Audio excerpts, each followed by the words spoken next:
All right, ladies and gentlemen, welcome back. This is chapter 13.5, where we talk about the law of sines. So we are going to look at three specific cases where we can use the law of sines to solve a triangle. Those cases being the AAS, the ASA, and the SSA cases. Okay, so let's go ahead and talk a little bit about law of sines here.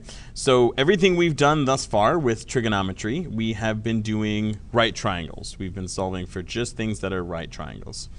As it turns out, though, the laws of trigonometry do extend outside of right triangles to non-right triangles, and we can use this thing called the law of sines and the law of cosines, which shows up in the next set of videos, to find angles and sides of triangles. The law of sines covers the situations known as AAS, that is when I have two angles and one side. So AA being two angles and the one side, and then the ASA, just the orientation of the angles and sides that I know.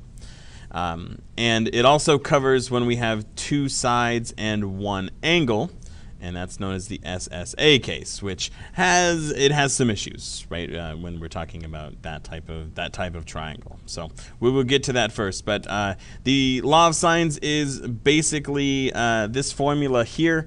It's just saying that the proportion, or excuse me, the ratio of the sine of angle A, that is this angle here, over side A, is the same as the proportion of side B over B and angle C over C. That proportion is true, okay? And it doesn't matter if you put the side on top and the angle on bottom, that proportion is true. So if I know two angles in one side or two sides and one angle, I can use the law of sines to find the other side or angle. Okay? And remember, of course, here that when we have a big angle A, the little a is opposite that. So we use the same letters, big B, big C, little c, to denote when we've got an angle for a specific side. So like big C and little c are always opposite of each other. Big B and little b opposites. Big A and little a opposites. So let's do an example. And this is an example here with two angles and one side. So the first thing that you're always going to want to do first is to draw a picture. It is very important when we're talking about, it's terrible. It's very important when we're talking about making triangles and doing things with law of sines that you have a visual of what's happening here. So we're going to draw a picture of this first. A 170 degree angle is going to be, I don't know, kind of like that. And so this angle right here is 107. It's doing that weird ghosting thing today. I got to figure out how to fix that. Let's erase this. So this angle right here is 107. I do not have little c, so I don't know that opposite. So if that's C, B, and then A, that's this one here would be 25 degrees, and the opposite side is 15. And I don't know anything about A. So little c, and angle A I don't have. So to solve, that means I'm finding angle A, I'm finding little a, and I'm finding little c, right? So what do we go for first? Well, we can use law of sines to find the sides. We have enough information there. We also have enough information right here to find this other angle.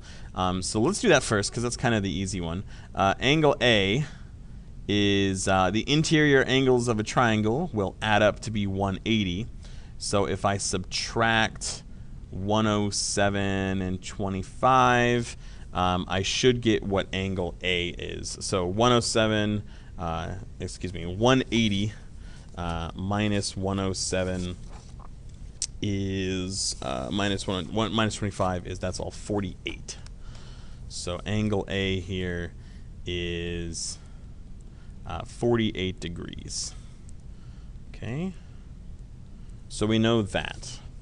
Now we're going to need to start using law of sines because we need to do these sides. So what's important to notice, remember it's sine A over A equals sine B over B. If I have two angles and a side, I can find the opposite side. So here I've got sine B, I know this angle, and I know side B. I need to choose to find A or C. I'm going to go ahead and find C first. So this is going to be, I'm going to use sine B, which is sine of 25 degrees over 15. And that's equal to, now if I'm finding side C, we're going to ignore the A, and we're just going to set it up so it's like this. And so I have angle C, that's 107, but I'm missing side C. So this is sine 107 over C. And to solve this now, I'm just going to cross multiply. So this is sine 107 times 15 equals sine 25 times C, which means that C equals sine 107 times 15 over sine 25, because I divided both sides by sine 25.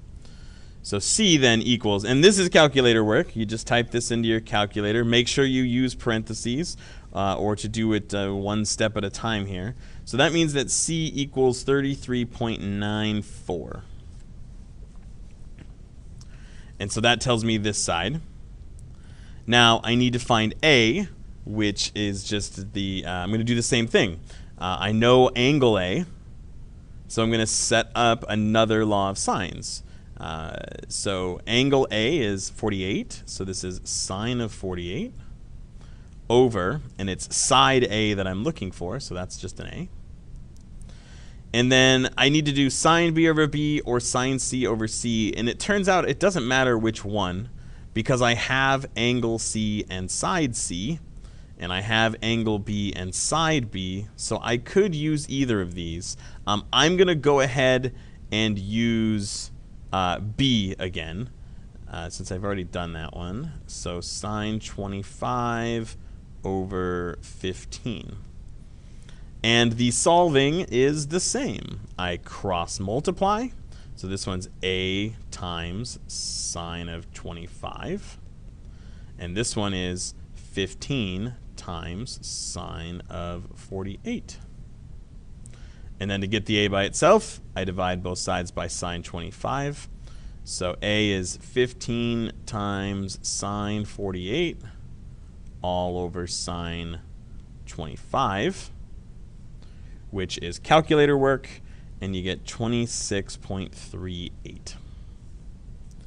And so that triangle is solved because I have all of the angles and all of the sides. All right, I have an AAS situation for you to do back on your own on Canvas, so please go do that problem, submit your answers, and we will see you in the next video.